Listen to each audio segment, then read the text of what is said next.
We have to talk about something.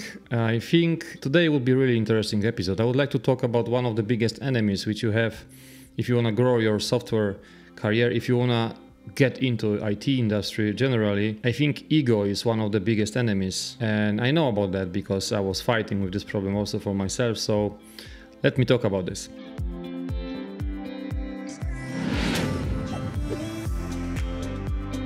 Hi there, my name is Daniel. I'm self-taught programmer, software developer.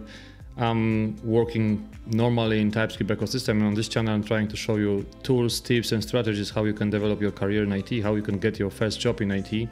And today I would like to talk about ego, which is one of the biggest enemies which I see in not only in beginning software developers, but generally in working within teams.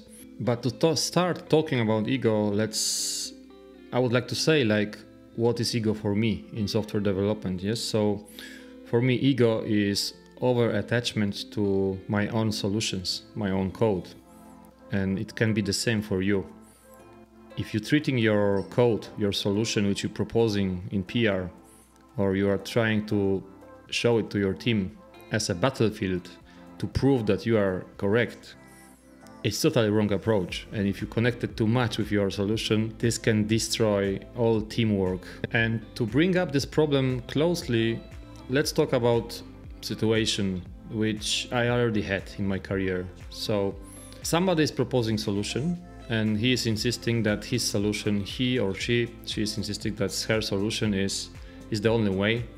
And the person is ignoring complete input during the PR review process. He is dismissing alternative approaches because mine works fine, and what team says doesn't matter because it's already implemented.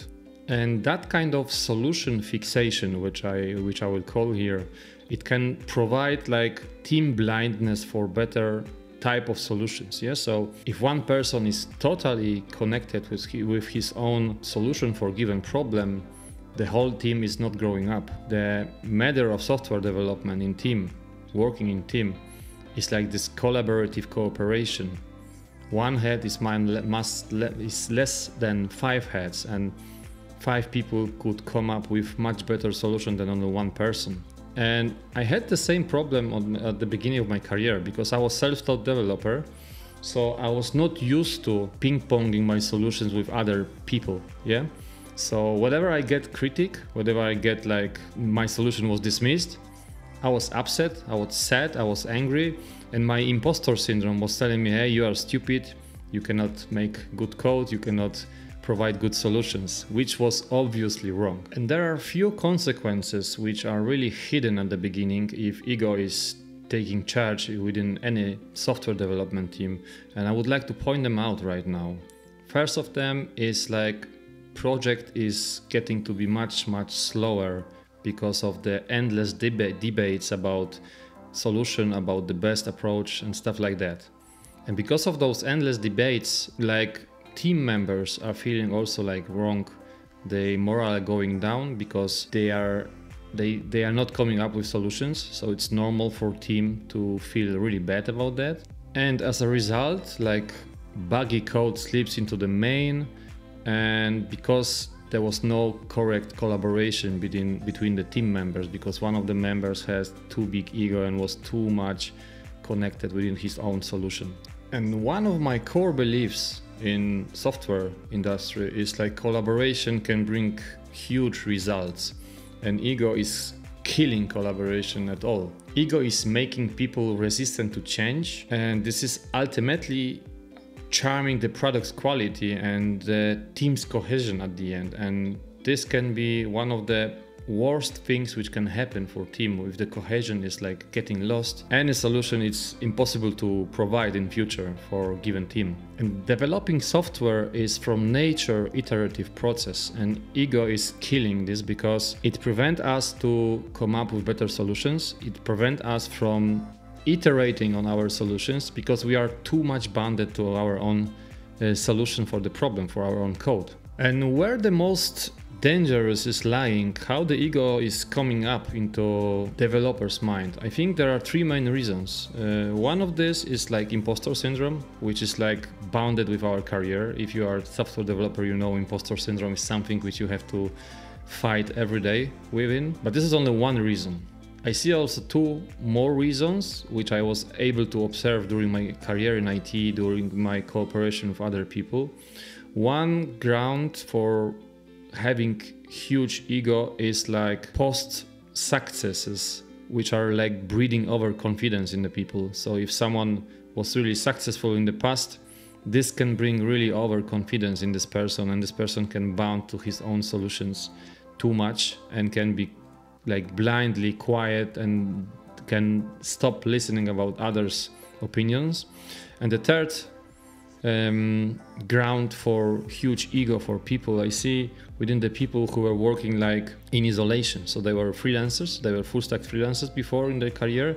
They are trying to jump into industry, working within the team.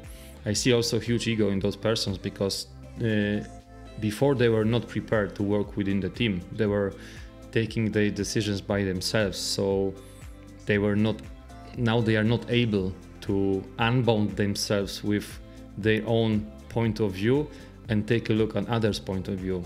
So those are like three main reasons which I see why ego can come up and sneak into your IT industry career. And now, if we know that there is a huge problem within the cooperation within the team and software industry, let's talk about how we can prevent ourselves and how we can fight with ego within the teams, within ourselves.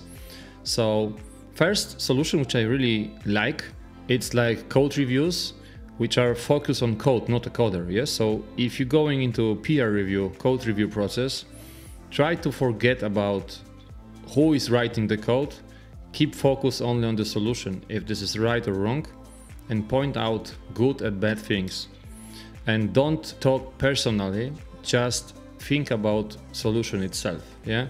So like, you can also encourage in your team kill your darlings approach, which is like boosting people's mindset to delete their code and to think like the code is like MVP always, and it should be treated like that until it will go into production to main code base.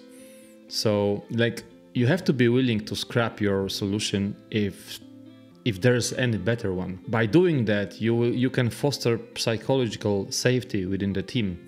So people will start to cooperate better and people will start to come up with better solutions generally. And another stuff which I would like to point out now, I have really huge belief in soft skills in IT industry. I think hard skills are not enough nowadays to have successful career in IT. And I think this openness to criticism, especially in AI era where tools evolve so fast. So ego resists adaptation within the teams, but collaboration with AI and teams amplifies this impact. So if you will open yourself for criticism, if you will open yourself for trying things out and approaching writing code more from like MVP mindset. So, okay, I can try it out and let's see if this is working or not. Let's see if this is good enough or not for our problem here. This will help you a lot. And as a summary and conclusion for this video, I would like to tell you one more time. Ego can be one of your biggest enemies. I know that because I had the same problem and I'm still constantly catching myself on being too bounded, too much attached to my own solution. And if you like this video, subscribe my channel. And I would like to know about your stories. Maybe you can share your story about egos within your work environment, or how you can fight with your own ego, how you can fight with your own ego and ego within your own team. So looking forward for your comments and see you in the next one. Bye bye.